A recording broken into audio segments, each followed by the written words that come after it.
Bapak, Ibu, dan Saudara yang dikasihi Tuhan Yesus Kristus, selamat pagi dan selamat berbahagia. Kita saat ini merupakan orang yang berbahagia karena kita merasakan berkat dan penyertaan Tuhan yang sungguh sempurna di dalam hidup kita. Di pagi yang indah ini, sebelum kita mengawali aktivitas dan kegiatan kita sepanjang hari ini, mari kita terlebih dahulu belajar dan merenungkan sabda Tuhan, dan biarlah sabda Tuhan itu yang akan terus menuntun, memberikan hikmat kita di dalam membangun kehidupan sepanjang hari ini. Sebelum kita bersama-sama belajar dan merenungkan sabda Tuhan, mari kita datang kepada Tuhan terlebih dahulu. Kita akan bersatu di dalam doa. Mari kita berdoa.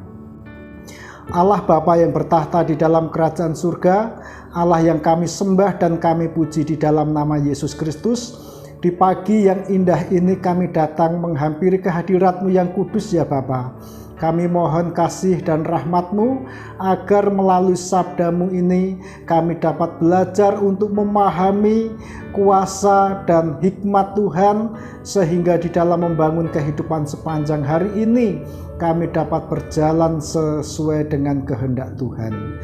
Hamba-Mu yang Tuhan pakai untuk menguraikan sabda-Mu di pagi ini, kiranya Tuhan yang menolong, Tuhan yang menyempurnakan hamba-Mu supaya hamba-Mu mampu menguraikan sabda Tuhan, dan sabda Tuhan yang diuraikannya itu menjadi berkat bagi kami yang mendengarkannya.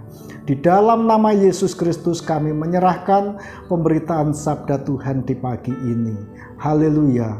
Amin.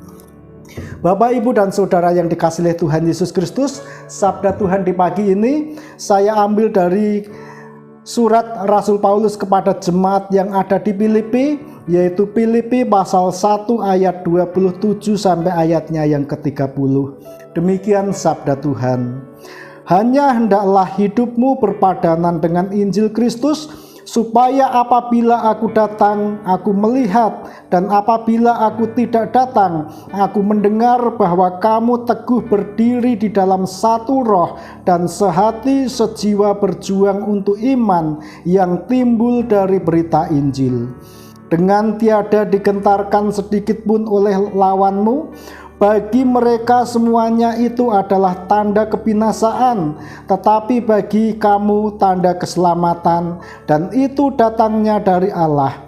Sebab kepada kamu dikaruniakan bukan saja untuk percaya kepada Kristus, melainkan juga untuk menderita untuk Dia, dalam pergumulan yang sama seperti yang dahulu kamu lihat padaku dan yang sekarang kamu dengar tentang aku. Berbahagialah setiap orang yang mendengarkan sabda Tuhan dan yang memelihara sabda Tuhan di dalam hidup kita masing-masing. Bapak, Ibu, dan Saudara yang dikasihi Tuhan Yesus Kristus, setiap orang di dalam memaknai kehidupan pasti berbeda-beda. Bagi orang-orang yang belum mengenal Kristus Yesus, kehidupan adalah untuk dirinya sendiri. Kehidupan adalah untuk mencari apa yang memuaskan keinginan kedagingannya. Hidupnya untuk dirinya sendiri, hidupnya ditujukan untuk mencari apa yang menyukakan hatinya. Namun sebaliknya, bagi orang-orang percaya, melalui firman Tuhan di dalam surat Filipi pasal 1 ayatnya yang ke-27 sampai ayatnya yang ke-30 ini, kita akan dapat belajar tentang hidup yang dikenan oleh Tuhan. Hidup yang dikenan oleh Tuhan adalah bukan semata-mata hidup untuk mencari apa yang kita inginkan, bukan mencari apa yang kita sukai, tetapi hidup sebagai orang percaya adalah hidup yang dipusatkan kepada Yesus Kristus. Bapak, Ibu, dan Saudara yang dikasihi Tuhan Yesus Kristus, pada ayatnya yang ke-7 di sini dikatakan, hanya hendaklah hidupmu berpadanan dengan Injil Kristus, supaya apabila aku melihat Dan apabila aku tidak datang, aku mendengar bahwa kamu teguh berdiri di dalam satu roh dan sehati, sejiwa berjuang untuk iman yang timbul dari berita Injil. Bapak, Ibu, dan Saudara yang dikasihi oleh Tuhan Yesus Kristus, bagi orang percaya, hidupnya bukan untuk dirinya sendiri. Hidupnya bukan untuk kepentingannya sendiri. Tetapi bagi orang percaya, hidupnya adalah Kristus Yesus sebagai pusat di dalam hidupnya. Rasul Paulus memberikan suatu nasihat kepada jemaat yang ada di Filipi. Artinya, ini adalah suatu komunitas orang-orang percaya didorong untuk bersama-sama memperjuangkan iman mereka supaya tetap terarah dan terfokus kepada Yesus Kristus di dalam kehidupan mereka. Bapak, Ibu, dan Saudara yang dikasihi Tuhan Yesus Kristus, ini sangat penting. Karena apa? Hidup di dunia yang sangat-sangat terbatas. Hidup di dunia yang kematian terus mengintai kita. Kita tidak tahu kapan sampai di mana kita akan dapat bertahan hidup. Bahkan ketika kita mendengar apa yang terjadi di sekitar kita, perkembangan COVID juga sangat merajalela. Kita tidak tahu apakah kita masih diberikan umur panjang atau tidak. Kita tidak tahu. Namun yang pasti, hidup akan berbahagia dan hidup bermakna ketika iman kita tetap teguh di dalam Kristus Yesus. Yesus adalah harapan yang pasti. Yesus adalah jaminan keselamatan yang pasti. Untuk itu, berbahagialah setiap orang yang terus memfokuskan imannya dan ditujukan kepada Yesus Kristus sebagai sumber kehidupan yang sejati itu. Bapak, Ibu, dan Saudara yang dikasihi Tuhan Yesus Kristus, di sini orang-orang percaya didorong terus supaya berdiri teguh di dalam Injil Kristus. Kebenaran Allah di dalam Kristus Yesus melalui kesaksian Yesus Kristus, melalui pelayanan Yesus Kristus, melalui keteladanan Yesus Kristus, dan itulah kuasa Allah dinyatakan bagi orang percaya. Dan melalui Yesus Kristus itulah yang menjadi teladan bagi orang-orang percaya untuk terus membangun kehidupan di tengah-tengah dunia yang tidak menentu ini, supaya tetap teguh, supaya tetap mengerjakan bagian yang dipercayakan Tuhan kepada dirinya. Bapak, Ibu, dan Saudara yang dikasihi Tuhan Yesus, sehati, sejiwa untuk berjuang di dalam iman supaya berita Injil itu terus dapat diwartakan kepada dunia yang kehilangan harapan, dunia yang belum mengenal Yesus Kristus, supaya mereka dapat mendengar dan percaya kepada berita Injil di dalam Kristus Yesus itu. Bapak, Ibu, dan Saudara yang dikasihi Tuhan Yesus Kristus, pusat sebagai orang Kristen adalah Yesus Kristus melalui keteladanannya, melalui kehidupan yang dibangunnya, melalui iman yang diajarkan kepada kita. Itulah yang harus kita jadikan pusat. Itulah yang menjadi tujuan kita. Itulah yang menjadi prioritas hidup kita. Menyenangkan Tuhan seperti yang dicontohkan oleh Yesus Kristus. Nah, Bapak, Ibu, dan Saudara yang dikasihi Tuhan Yesus Kristus, selain berpusat kepada Yesus Kristus, maka sebagai orang percaya kita harus bangga menjadi murid-murid Kristus Yesus. Di sini dikatakan oleh Rasul Paulus bahwa salib Kristus bagi orang-orang percaya adalah suatu jaminan keselamatan, tetapi bagi orang-orang yang tidak percaya itu adalah suatu tanda kebinasaan. Untuk itu, Ibu, Bapak, dan Saudara yang dikasihi Tuhan Yesus Kristus, sebagai orang percaya jangan pernah malu-malu menyaksikan Yesus Kristus di tengah-tengah kehidupan ini. Kita harus bangga dimanapun kita berada, berhadapan dengan siapapun. Marilah kita bangga bahwa kita adalah murid Yesus Kristus. Kita meneladani Allah yang benar, Allah yang menjamin keselamatan secara pasti, Allah yang sempurna, yang memberikan jaminan kepastian akan keselamatan.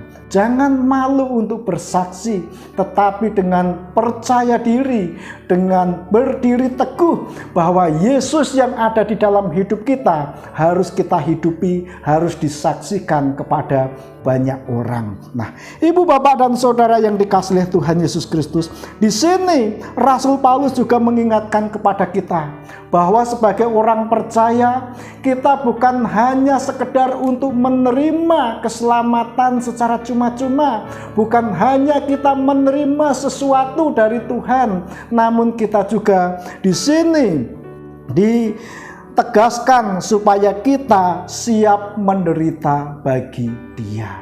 Bapak, Ibu, dan Saudara yang dikasihi Tuhan Yesus Kristus, Yesus juga menegaskan kepada setiap orang percaya di dalam Injil Markus pasalnya yang ke-8 ayatnya yang ke-34 bahwa setiap orang yang siap untuk mengikut Dia harus menyangkal dirinya, memikul salibnya, dan mengikut Dia setiap hari. Nah, di sini juga Rasul Paulus menegaskan bahwa kita juga harus siap menderita bagi Dia, harus terus berjuang untuk hidup berkenan kepada Allah. Ini merupakan suatu perjuangan yang tidak mudah, hidup berkenan kepada Allah. Karena dari sisi yang lain, kedagingan kita akan membawa kita untuk menuruti keinginan nafsu keduniawian kita. Namun dari sisi yang lain, Roh Kudus akan menuntun kita untuk memahami dan berjalan di dalam kehendak Allah. Suatu perjuangan untuk tunduk pada pimpinan Roh Kudus adalah suatu tekad dan komitmen yang harus diperjuangkan terus-menerus supaya hidupnya tetap berkenan kepada Allah. Bahkan ketika diperhadapkan dengan penderitaan sekalipun, diperhadapkan dengan apapun, menyenangkan Tuhan adalah suatu prinsip hidup yang harus dibangun terus-menerus. Bapak, Ibu, dan Saudara yang dikasihi Tuhan Yesus Kristus, perkembangan COVID yang ada di sekitar kita setiap hari mengancam kita setiap hari. Kita tidak tahu apakah kita masih diberikan umur yang panjang oleh Tuhan, apakah kita akan diberikan terus kesehatan oleh Tuhan, kita tidak tahu. Namun hidup yang berbahagia adalah hidup yang selalu siap sedia, imannya diarahkan terus kepada Tuhan. Iman yang selalu tertuju kepada sumber kehidupan yang sejati, yaitu Yesus Kristus. Yesus Kristus telah memberikan suatu teladan yang sempurna bagi kita. Untuk itu marilah terus kita ikuti, kita teladani, kita contoh, kita jadikan model hidup yang harus kita hidupi juga di tengah-tengah kehidupan ini, supaya kita menjadi orang-orang yang berbahagia. Orang yang berbahagia adalah orang yang hidupnya dikenan oleh Tuhan, hidupnya yang menyenangkan hati Tuhan, hidupnya yang menjadi kesaksian bagi Tuhan di tengah-tengah dunia yang tidak menentu ini. Bapak, Ibu, dan Saudara yang dikasihi Tuhan Yesus Kristus, biarlah setiap hari kita terus disadarkan untuk terus menyenangkan hati Tuhan. Setiap hari juga kita selalu meminta tuntunan Tuhan agar hidup yang kita bangun tidak terjebak dengan kehidupan yang hanya menuruti kedagingan, namun kehidupan selalu disadari dan diarahkan untuk terus menyenangkan hati Tuhan. Selamat membangun kehidupan, selamat beraktivitas, dan biarlah Tuhan yang terus dimuliakan melalui kesaksian hidup kita setiap hari. Selamat menjalani aktivitas, kiranya Tuhan memberkati kita. Mari kita kembali kepada Tuhan, kita berdoa. Ya Allah, Bapa yang bertahta di dalam kerajaan surga, Allah yang kami puji dan kami sembah di dalam nama Yesus Kristus, Terpujilah Tuhan, namamu kekal selama-lamanya. Dan biarlah sabdamu yang kudus yang kami renungkan di pagi ini, yang akan terus menuntun dan memimpin kami secara penuh, sehingga melalui hikmat-Mu itu kami dapat membangun hidup yang berkenan di hadapan Tuhan. Kehidupan di dunia yang tidak menentu ini, biarlah kami selalu diingatkan oleh kuasa Tuhan, selalu dibimbing oleh Tuhan secara penuh, supaya kehidupan yang kami bangun adalah kehidupan yang menyenangkan hati Tuhan, dan kehidupan yang kami bangun adalah persembahan hidup yang menyenangkan hati Tuhan. Terima kasih Tuhan Yesus Kristus, di dalam tangan kuasa-Mu kami berdoa dan kami mengucap syukur. Haleluya. Amin.